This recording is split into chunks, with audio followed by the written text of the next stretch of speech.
back at Johnson Road, and the painting has been done in the front reception room. That match quite well. And the second reception room, so these rooms are more or less done. And then the tiling in the kitchen is being done. Well, on this, nice tiles actually. Metal splashback. And then the shower screen has come up. That's quite nice. Should last quite a while. Toilet's in. Nice door.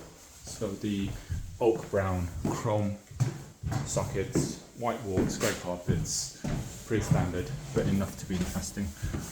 Gavin is putting up the stud wall. Along here. So this is the painting's been done in the first bedroom.